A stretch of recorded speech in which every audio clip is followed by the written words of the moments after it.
Mapagpalang araw mga kakabsat. Ito pala yung ganap-ganap namin kahapon ng hapon mga kakabsat. Baka sabihin nyo naman, puro na lang kami wholesome mga kakabsat. Pero pinag-games ko rin ng mga anak ko mga kakabsat.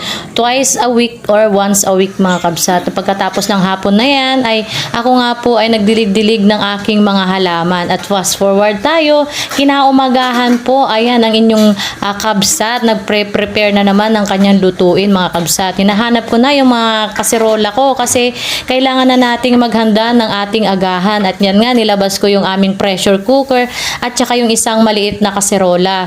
At tayo nga pala ay maglalaga ng itlog mga kabsat.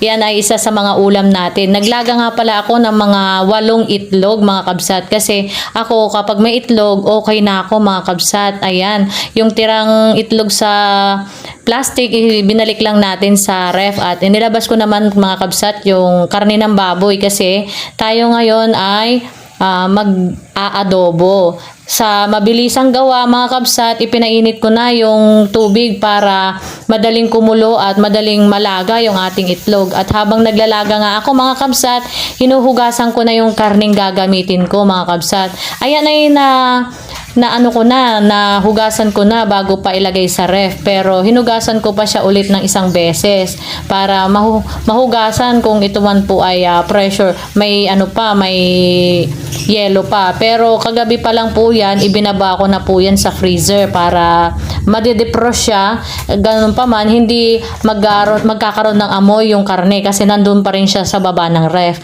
At ayan nga mga kakabsat, hinahanda ko na yung bawang at sibuyas na ating gagamitin. Ayan nga, hinihiwa-hiwa ko na para naman maihanda ko na at mailuto mga kabsat. Kayo po mga kabsat, ano po bang ulam natin ngayon? Nawa masarap po ang ating ulam ngayon kahit hindi tayo mayaman.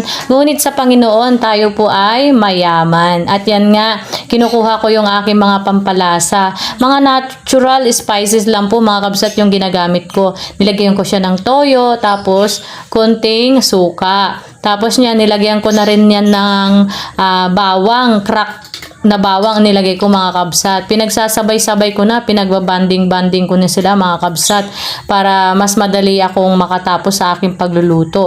At tinimplahan ko nga rin pala yan ng kaunting brown sugar at konting asin. Ayan nga, at nilagyan ko na siya. Yan lamang ang aking mga panimpla mga kabsat. Hindi ako gumagamit ng mga cubes or ng mga magic. All natural lang po kami. At yan nga, nung natimplahan ko na siya, nilagyan ko rin siya ng kaunting tubig para mapalambot siya. At inisalang ko na nga yan sa aming pressure cooker. Sinalang ko na rin para mapakuluan at maluto. At habang ako ay nagluluto,